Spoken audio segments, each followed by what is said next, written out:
Welcome to this explainer.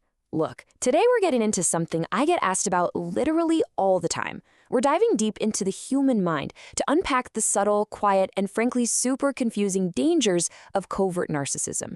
This is a psychological deep dive to help you finally wrap your head around a dynamic that leaves so many people feeling completely lost. They never yell, they never insult you directly, but somehow you always leave feeling like you are the problem. Wow. If you're nodding along right now, I just want to validate that hidden pain for a second. It's real. That is the stark reality of this type of manipulation.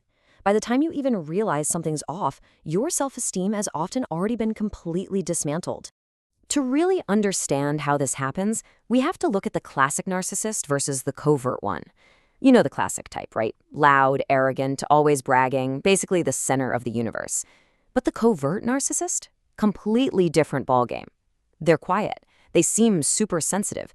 Honestly, they might even play the victim. And that disguise right there, that's exactly what makes them so incredibly dangerous. So let's get right into sign number 1, the silent superiority complex. Okay, let's look at how false modesty is actually just a mask for an unshakable superiority complex. You might hear these supposedly humble phrases, I don't like to brag, or I just feel like most people don't understand me, or I totally could have been great if people had just supported me. On the surface, sounds pretty modest, maybe a little tragic, right? But underneath that, it reveals this deeply ingrained belief that they are somehow special, smarter, and just better than everyone else.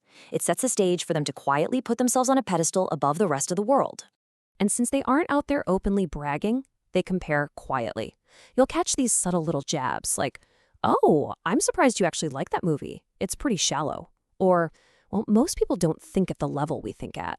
See what they did there with that we? What they're really saying is, I am on a higher plane of existence, and you should be so grateful I even tolerate you. Over time, these tiny, quiet comparisons just chip away at you, making your opinions feel tiny and your achievements feel totally mediocre. Now, here is the absolute crucial point. This slow destruction of your self-esteem, it's not just in your head. Science actually calls this covert devaluation. It's like being softly put down 1,000 times. You get this chronic feeling of just being less than, but you can't point to one massive, explosive insult. So if you've ever thought, man, I don't know why, but I just feel like I'm never good enough around this person, listen to me, that feeling is data. Pay attention to it. Moving right along to sign number 2, weaponized victimhood. This is honestly where the most confusing mind games take place, mostly because it looks exactly like genuine pain. So I want you to answer this honestly to yourself. Have you ever apologized to someone and you literally didn't even know what you were apologizing for? Yeah? If you're nodding right now, we really need to unpack the psychological mechanics behind this. That exact phenomenon is a perfect example of a concept called DARVO. This was coined by psychologist Dr. Jennifer Freyd, and it stands for Deny, Attack, Reverse, Victim, and Offender. It's basically a Jedi mind trick, but in the worst possible way. The very act of you expressing a healthy boundary gets completely flipped against you. And the wild part? Covert narcissists do this instinctively, sometimes without even realizing they're doing it. Let's trace how this actually plays out in real time. Step 1, you calmly bring up a legitimate hurt. Step 2, bam, they flip the script. Suddenly, they claim you're attacking them, or they start crying about how they're just the worst person ever. Step 3, before you even know what's happening, you are comforting them. And step 4, well, your original concern is permanently buried. A totally reasonable request for accountability magically transforms into you comforting the person who hurt you in the first place. And why does this work so incredibly well? It comes down to one simple, heartbreaking truth. You back down because you're a good person. You don't want to hurt someone who looks like they're hurting. But after years of this, you just learn to never bring up your needs at all. So I really want you to internalize this right now. Your feelings are valid. Your inherent goodness is quite literally being weaponized against you. All right, sign number 3, intermittent affection, or as it's better known, the trauma bond trap. What's fascinating and terrifying about this sign is the neuroscience behind why leaving feels literally impossible. See, it doesn't always feel like abuse. Sometimes it feels like this intense, overwhelming, epic love story. Think about it. Consistent rewards create stable, healthy attachments, but intermittent reinforcement, that's unpredictable affection. They can be so warm and wonderful, and then suddenly, boom, completely cold. You're left desperate to earn that warmth back. When they finally give it to you, your brain gets a massive dopamine spike. It goes all the way back to B.F. Skinner's research with rats.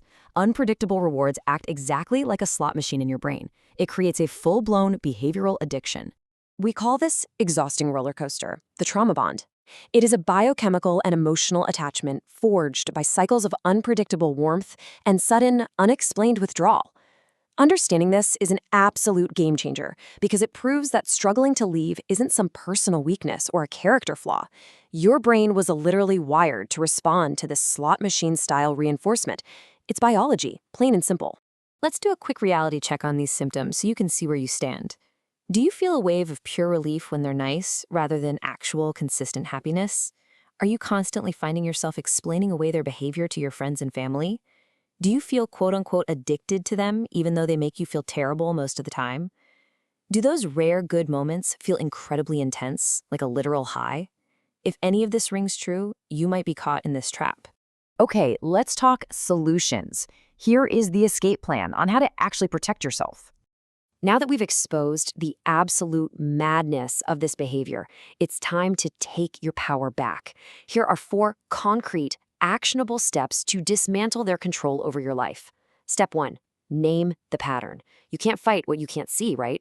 Step 2, stop jading. Step 3, rebuild your inner compass. And step 4, seek support.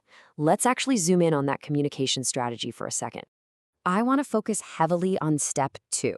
JADE stands for justify, argue, defend, and explain. This is a massive, massive trap. Covert narcissists will literally take your explanations and use them as ammunition to twist the entire narrative. You've got to internalize this. You do not owe a manipulator a debate about your own valid feelings. The second you step off the defense stand, you cut off their fuel supply entirely. Next up, rebuilding that inner compass. Look, long-term covert abuse completely shreds your ability to trust yourself, so you have to start super small. Just practice noticing your own feelings before you filter them through whatever the other person might think. And honestly, you have to break the isolation. Seek out support from a therapist or a trusted community. Authentic connection is absolutely your greatest weapon against their control. I want to wrap up this explainer with a definition that completely shifted my perspective. Real love, healthy love, is boring in the best possible way. It's consistent. It's safe. It's there tomorrow, too. Healthy love is not some chaotic roller coaster that you can't get off of.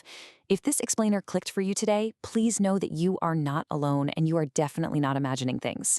So ask yourself, is the chaotic attachment you're holding on to actually holding you back from the safe, beautiful consistency that you absolutely deserve? Take care of yourself, trust your compass, and we'll see you in the next explainer.